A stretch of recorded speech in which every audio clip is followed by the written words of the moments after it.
Oke, Assalamualaikum warahmatullahi wabarakatuh, teman-teman. Ini rekaman kuliah kita yang ke-6 ya. Sorry.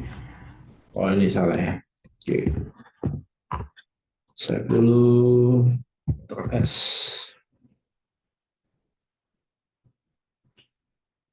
Oke, teman-teman, di week kelima kita udah bahas tentang white box testing ya, teman-teman ya. Di minggu ke-6 ini masih ada beberapa white box testing yang akan saya bahas, plus black box testing, teman-teman ya. Oke. Oke. Oke, berikutnya nih ada branch testing, teman-teman ya. Oh iya, branch testing ini bahasan kita di minggu ke-5 ya, teman-teman. Ini branch testing, kalau Anda masih ingat ya. If X1 and Y1, sorry, if X sama dengan 1, and Y sama dengan 1, and Z sama dengan 1, dan do something ya, tadi. Jadi kalau dia logiknya X, Y, dan Z itu satu semuanya, true semuanya, maka do something. Tapi kalau misalkan salah satunya nol, kan dia nggak akan do something. Gitu ya prinsipnya. Kalau N kan gitu ya. Salah satu dia false, maka hasilnya false gitu ya. Semua item harus true, semua item harus logiknya satu. Oke, kemudian nih domain testing juga udah saya bahas ya di minggu ke-5 ya, nggak masalah ya. Ini domain testing if X plus 1 lebih besar Y min Z dan do something, di mana E1-nya itu diwakili oleh X plus 1. Jadi ini E1, ini E2 ya teman-teman. Tes pertamanya dilakukan dengan mewakilkan E1 dan E2 dengan nilai 5 dan 2 gitu ya. Ini 5, 5 tambah 1, 6. Kemudian Y dan Z-nya itu berapa? Sorry. Sorry. Ini 5, ini 4 tambah 1 ya. Jadi X-nya sama dengan 4. Kemudian Y min Z-nya sama dengan 2. Bisa 4 sama 2 bisa jadi. Atau 5 sama 3 juga bisa ya teman-teman.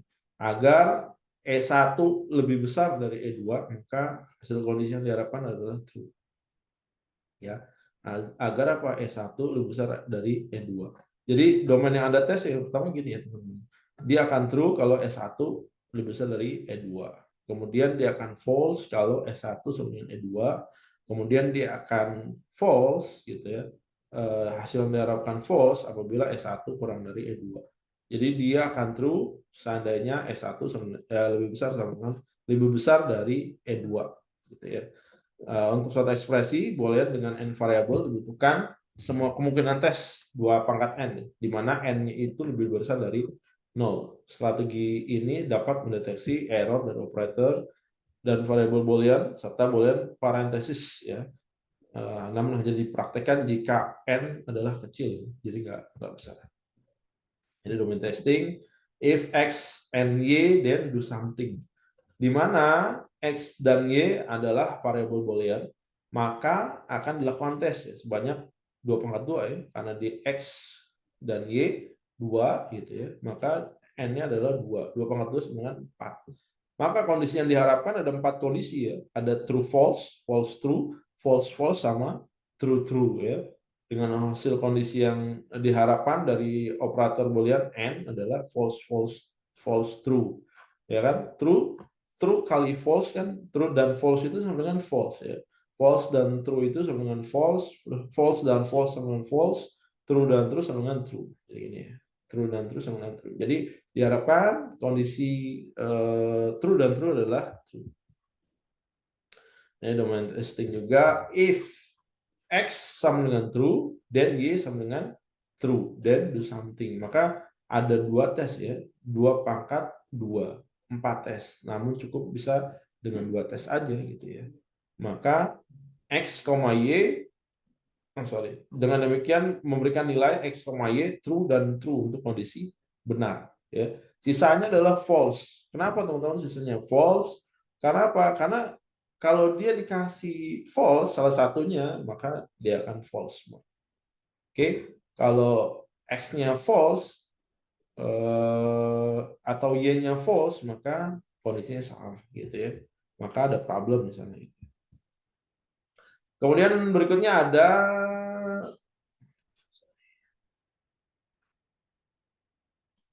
BRO ya, Branch and Relational Operator Testing.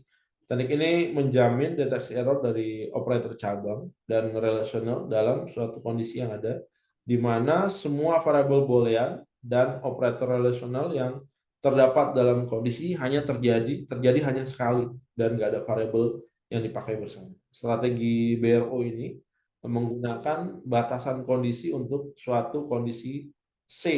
Suatu batasan kondisi dengan n kondisi sederhana didefinisikan dengan D1, D2 sampai D pangkat Dn ya.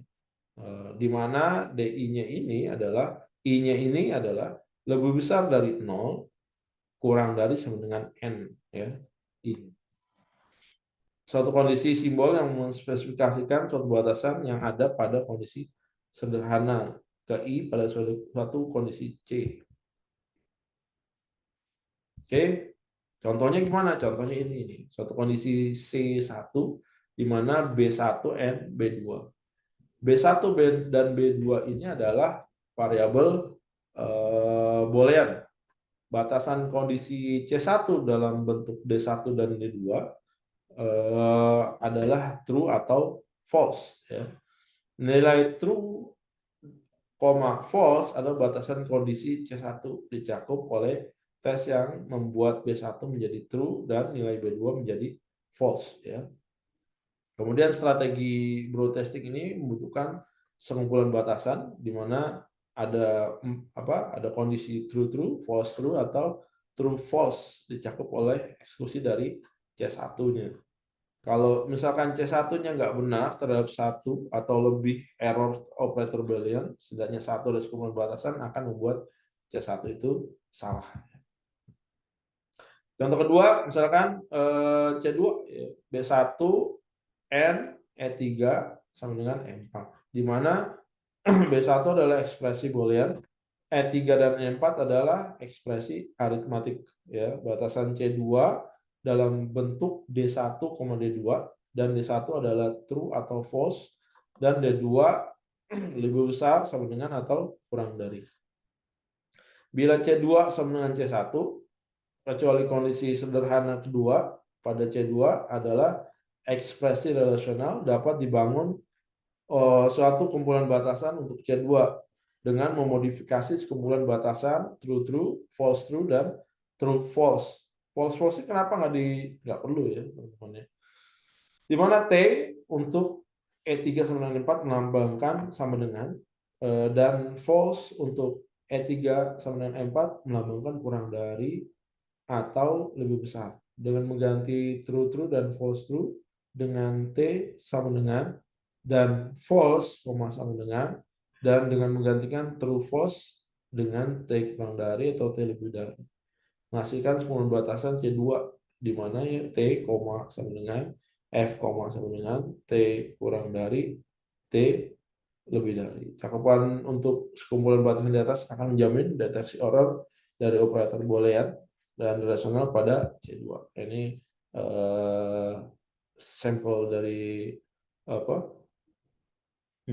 contoh ketiganya ini di mana C3-nya itu E1 lebih besar dari E2 dan E3 sama dengan E4.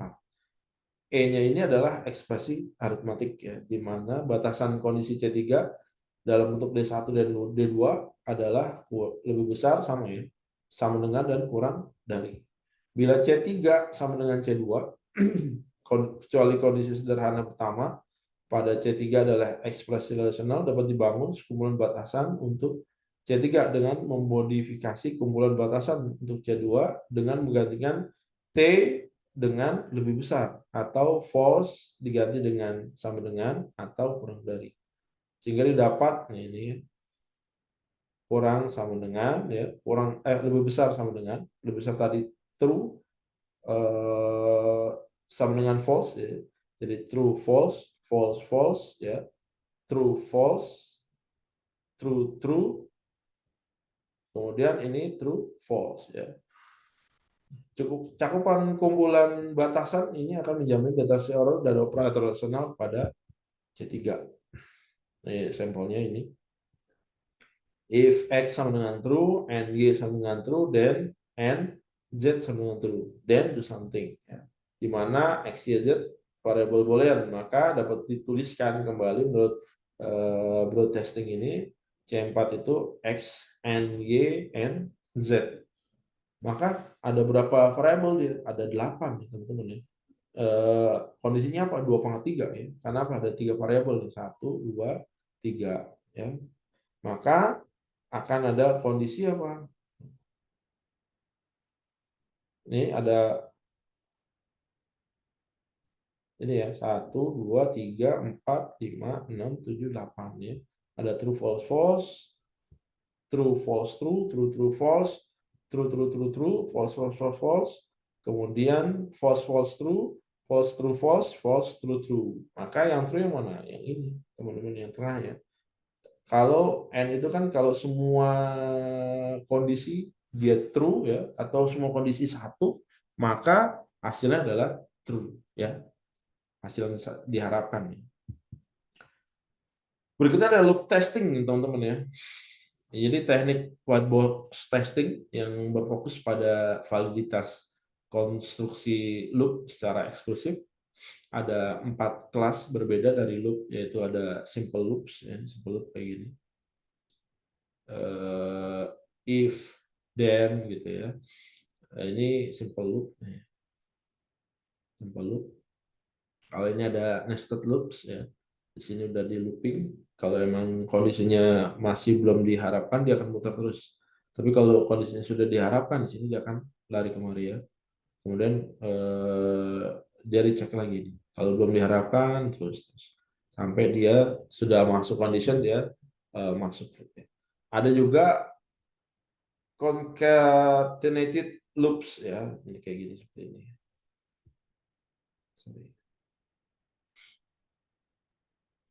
Loopingnya nggak ke titik awal ya, teman-teman ya. Loopingnya ke kondisi sebelumnya atau unstructured loop. Nah ini lebih rumit lagi teman-teman.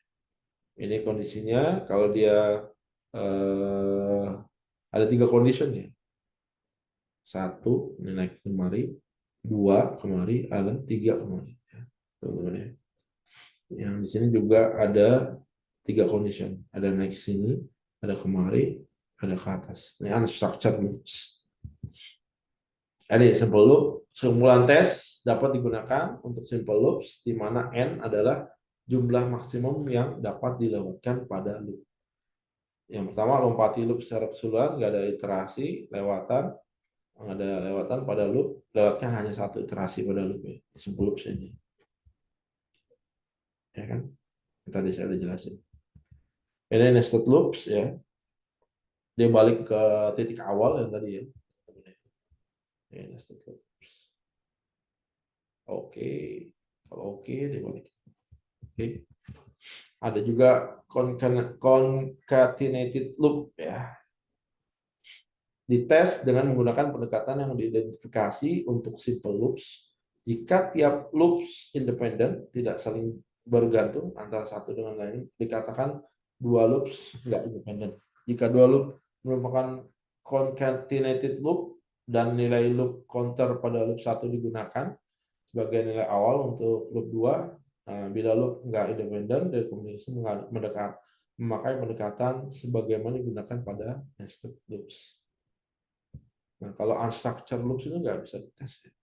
Unstructured loops nggak bisa dites dengan efektif. Bila mungkin kan loop jenis ini harus didesain ulang, gitu ya teman-teman ya. Karena confusing ya teman-teman ini. Kondisinya tuh confusing. Oke. Berikutnya adalah black box testing. Ya, black box testing dilakukan tanpa pengetahuan detail struktur internal dari sistem atau komponen yang dites. Bisa disebut juga dengan behavioral testing, specification based testing, input output testing, atau functional testing. Black box testing berfokus pada kebutuhan fungsional dari software ya, berdasarkan pada spesifikasi kebutuhan software. Dengan adanya black box testing, mereka software dapat menggunakan sekumpulan kondisi masukan yang dapat secara penuh memeriksa keseluruhan kebutuhan fungsional pada suatu program. Jadi ini bukan testing teknik alternatif ya, dari white box testing. Ini lebih daripada itu, pendekatan lengkap mencakup error dengan berbeda kelas dari metode white box testing. Kategori error melalui black box testing ya, fungsinya hilang atau nggak benar ya. Kemudian error di interface-nya, error di structure data atau akses eksternal database, kemudian ada error dari kinerja atau tingkah laku, error dan dari inisiasi atau terminasi, kategori error. Nah, ini black box versus white box testing. Nggak seperti white box yang dipakai pada awal proses testing, black box digunakan pada tahap akhir. Biasanya ya udah tahap akhir. Fokusnya pada domain informasi, tes desain untuk menjawab pertanyaan bagaimana validasi fungsi, kemudian bagaimana tingkah laku dan kinerja sistem, kategori masukan apa aja gitu sampai yang terakhir. Dengan menerapkan teknik black box dapat dibuat sekumpulan tes case yang memuaskan kriteria sebagai berikut. Test case yang mengurangi jumlah test case lebih dari satu, yang didesain untuk mencapai testing yang masuk di akal ya. Kemudian test case yang dapat memberikan informasi tentang kehadiran kelas-kelas error, adanya kelas-kelas error. Ini dekomposisi ya, di mana banyak teknik desain test yang bisa dipilih berdasarkan tipe testing yang digunakan. Ada equivalence class partitioning, ada boundary value analysis, ada state transition testing, ada juga cause effect graphing. Ada di komposisi objektivitas testing ya teman-teman. Jadi desain test direpresentasikan dalam suatu dokumen yang disebut test design specification ini.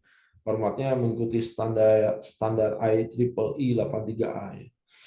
Keberadaan dokumen ini memudahkan untuk audit ya, melacak test case yang diterapkan terhadap desain spesifikasi komponen. Pada umumnya dokumen desain test dibutuhkan untuk menilai pihak lain dalam pemenuhan dari tiap pihak. Ini spesifikasi tesnya, ini test design specification, ini test case. Test design specification system design specification-nya ini bisa dibagi-bagi lagi. Oke. Kemudian ada metode graph based testing atau GBT. Langkah pertama black box testing, memahami objek yang dimodelkan dalam software dan hubungan koneksi antar objek. Kemudian didefinisikan serangkaian tes yang merupakan verifikasi bahwa semua objek telah mempunyai hubungan dengan yang lainnya disesuaikan dengan harapan. Langkah ini dapat dicapai dengan membuat grafik, ada kumpulan node dalamnya mewakili objek penghubung. Kemudian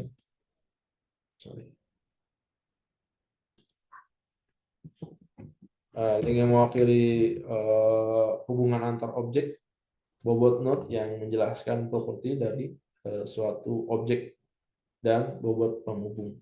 Nah ini graph based testing.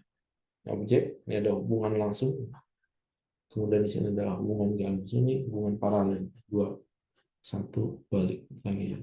Nodes direpresentasikan sebagai lingkaran yang dihubungkan dengan garis, ini nodesnya, ini nodes dihubungkan dengan garis ya. Kemudian hubungan langsung digambarkan dalam bentuk anak panah, hubungan langsung. Suatu hubungan yang bergerak hanya dalam satu arah doang. Objek satu ke objek dua. Ya. Kemudian hubungan dua arah, di sini juga hubungan simetris, menggambarkan hubungan yang dapat bergerak dalam dua arah. Objek 2 dan 3. Oke. Hubungan paralel digunakan bila sejumlah hubungan ditetapkan antara dua nodes.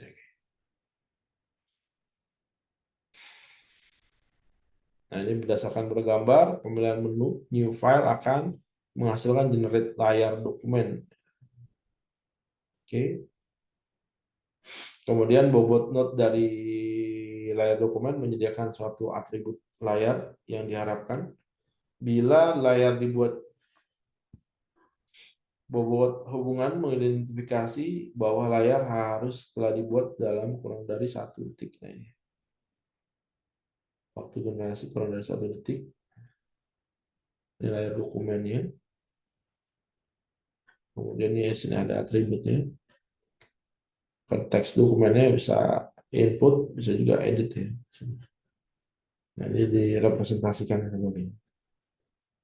Hubungan nggak langsung ditetapkan sebagai hubungan simetris antara pemilihan menu, ya, pemilihan menu dengan teks dokumen, dan hubungan paralel mengindikasikan hubungan layar dokumen dan teks dokumen. Oke. Oke. Pemodelan testing ya, menurut si Bezier ini ada 4 metode tingkah laku testing yang dapat menggunakan grafik. Yang pertama, pemodelan alur transaksi, di mana node mewakili langkah-langkah transaksi. Langkah-langkah penggunaan jasa reservasi tiket pesawat secara online, dan menghubung mewakili logika koneksi antar langkah. Yang kedua ada pemodelan finite state, di mana node mewakili status software yang diobservasi. Oke, kemudian yang ketiga pemodelan alur data, node mewakili objek data. Kemudian ada pemodelan waktu timing, di mana node mewakili objek program dan penghubung mewakili sequential koneksi antar objek tersebut.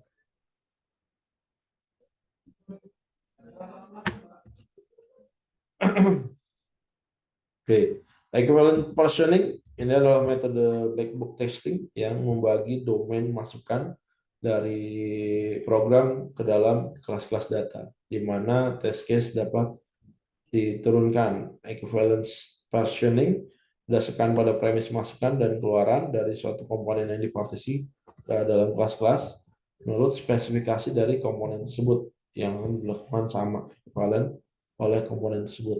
Dapat juga diasumsikan bahwa masukan yang sama akan menghasilkan respon yang sama pula. Nilai tunggal pada suatu partisi ekuivalensi diasumsikan sebagai representasi dari semua nilai dalam partisi, digunakan untuk mengurangi masalah yang tidak memungkinkan untuk ditesting terhadap nilai masukan. Langkah-langkahnya, jika masukan memiliki jenjang tertentu, maka didefinisikan kategori valid dan tak valid terhadap jenjang masukan tersebut. Jika masukan membutuhkan nilai tertentu, didefinisikan kategori valid dan tak valid. Jika masukan membutuhkan himpunan masukan tertentu, didefinisikan valid atau nggak valid. Kemudian jika masukan adalah boolean, didefinisikan kategori valid dan nggak valid. Nah, ini yang kombinasi yang mungkin dalam partisi ekuivalensi ya. Ini Anda baca misalnya tanggal, hari, waktu, ya, tipe data, sumber, nilai masukan, string, segala macam. Nah, contohnya apa nih? Suatu fungsi generate rate grading dengan spesifikasi sebagai berikut. Fungsi mempunyai 2 penanda, ada ujian di atas 75, tugas di atas 25. Fungsi melakukan gradasi nilai khusus dalam rentang A sampai D. Ini buat penilaian ya. Tingkat gradasi dihitung dari kedua penanda yang dihitung sebagai total penjumlahan nilai ujian dan nilai tugas. Bagaimana dinyatakan berikut ini ya. Lebih besar dari atau sama dengan 70 itu nilainya A. Enak benar ya. Lebih besar dari atau sama dengan 50 tapi lebih kecil dari 70. Jadi range 50 dan 70 adalah B, 30 dan 50 adalah C, dan lebih kecil dari 30 adalah D. Di mana bila nilai berada di luar rentang yang diharapkan maka akan muncul pesan FM. Jadi kalau di luar rentang ini dia akan muncul notifikasi FM. Semua masukan berupa integer. Jadi analisis partisi ya. Tester menyediakan suatu model komponen yang dites yang merupakan partisi dari nilai masukan dan keluaran komponen masukan. Keluar komponen, masukan keluaran dibuat dari spesifikasi dari tingkah laku komponen. Nah, jadi dibuat partisi ini. Ini ujiannya. Ini kurang dari 0. Kalau kurang dari 0 kan FM harusnya. Ini lebih besar dari 75. Oke. Tadi ujian apa? Tugas di atas 25. Nah, ujian itu lebih besar sama dengan 0, kurang dari sama dengan 75. Ya. Analisis partisi, ya. Ini untuk, sorry, ini ujian, ini tugas. Tugas ini ujian ya, tugas 25 ya. Misalnya, harusnya tugas ya. Tugas lebih besar sama dengan 0, kurang dari sama dengan 25. Ya. Ujian real number, ujian alfabetik. Nilai masukan dapat berubah nilai integer. Tugas real number, tugas alfabetik. Nah, analisis partisinya. Nah, ini ujian plus tugas lebih besar sama dengan 0, kurang dari 30, maka nilai D. Kalau dia lebih besar sama dengan 30, kurang dari 50, dia C. Nah, ini kayak gini ya. Jadi untuk nilai yang di atas 100, maka dia keterangannya FM. Kalau kurang dari 0, maka keterangannya FM juga. FM tadi apa? FM adalah kondisi yang nggak diharapkan. Tentang yang tidak diharapkan. Test case design untuk menguji partisi. Suatu tes case menyediakan menyederhanakan hal berikut: masukkan komponen, partisi yang diuji, kemudian keluaran yang diharapkan dari test case. Dua pendekatan pembuatan test case untuk menguji partisi adalah test case terpisah dibuat untuk tiap partisi dengan one-to-one basis. Kemudian yang kedua, sekumpulan kecil test case dibuat untuk mencakup semua partisi. Test case yang sama dapat diulang untuk test case yang lain. Kayak gini ya. Ini test case untuk partisi masukan ujian. Suatu nilai acak 15 digunakan untuk masukan tugas. Ya, tugasnya dikasih 15. Maka total nilainya berapa? 59 dapatnya. Ini 5. Gitu ya. Kemudian ini 108. Kemudian partisi yang dites, ini keluaran yang diharapkan 59 itu B, kemudian ini FM gitu ya, 5 FM. Oh, ini minus 5 ya. 5 ya. Harusnya nggak FM. Oke, 5 itu kan nggak FM. 0 ya. Batasannya kan 0 ya. Ini 5 dia masuk D ya. Kemudian ini lebih dari 100 ya. FM. Tes yang kedua kasih nilai acak nih, masukin nilai ujian. 44 ini. 40 nih. Bukunya sekarang nih. 40 ya, masukin tugasnya ini ya. Kemudian keluar nilainya gitu ya. FM gitu ya. Ini FM 25. Mana salah? 25 itu apa? D ya. Kemudian ini 87 FM.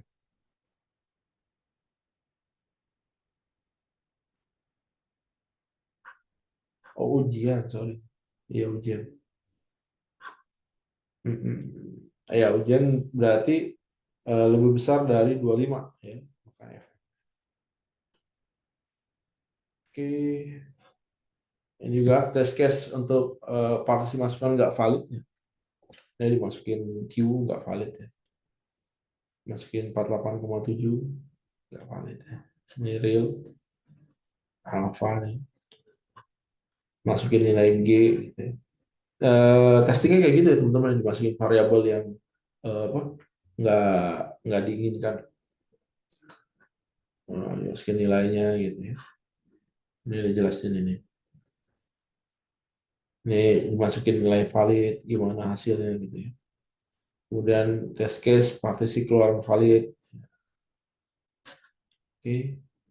Nah, ini kemudian ada cause effect graphing technique. Ini teknik desain test case yang menggambarkan logika dari kondisi terhadap AC yang dilakukan. Ada 4 langkah ya. Yang pertama, tiap penyebab, kondisi masukan, dan akibat yang ada pada suatu modul didaftarkan. Gambar sebab akibat dibuat, gambar dikonversikan ke tabel keputusan. Aturan-aturan yang ada di tabel keputusan dikonversikan ke test cases. Nah, ini simbolnya, ini batasannya. Only one, ini eksklusif. Kemudian ini inklusif. Ini or, ini and. Ingat ya teman-teman, simbol-simbol logika matematik ya. Konjungsi, disjungsi ya. Teman-teman buka lagi catatannya. Ini not ya, kayak gini. Nah, ilustrasinya gini ya, kondisinya C1, C2, C3, transaksi jurnal kredit, jurnal penarikan, post jurnal ya. Aksinya A1, A2, 3, A1 pemrosesan debit, penundaan jurnal perkiraan pengiriman surat. Ya. Ini spesifikasinya gitu ya. Kemudian ini grafik cost effect. C1, C2 ini apa gitu ya. Or C1, or C2, maka 1 gitu ya. Ini cost effect graphing tekniknya itu. Jadi ada 8 condition. Di mana 8 condition itu false, true gitu. Ini kan kelipatan 4 ya. Kalau Anda buat tabelnya kan gitu ya. Kemudian ini kelipatan 2 gitu. Kemudian ini kelipatan 1. Nah, ini analisis pemrosesan debitnya gitu ya. Kalau false semuanya dia false. Itu. Nah, ini kombinasi masukannya, sebab dan efeknya nanti dimasukkan buat apa di trial, nilainya berapa gitu. Kemudian kode aksinya apa aja. Oke, teman-teman, itu materi kita yang ke-6 ya. Dari implementasi dan kemudian sistem informasi. Oke, teman-teman, jangan lupa ngerjain tugas dan kuisnya. Saya akan buat mungkin deadline tanggal 15 kali tugas dan kuis untuk week 4 dan week 6. Oke, atas perhatian dan kerjasamanya diucapkan terima kasih. Sekali lagi jangan lupakan tugas dan kuisnya. Terima kasih. Assalamualaikum warahmatullahi wabarakatuh.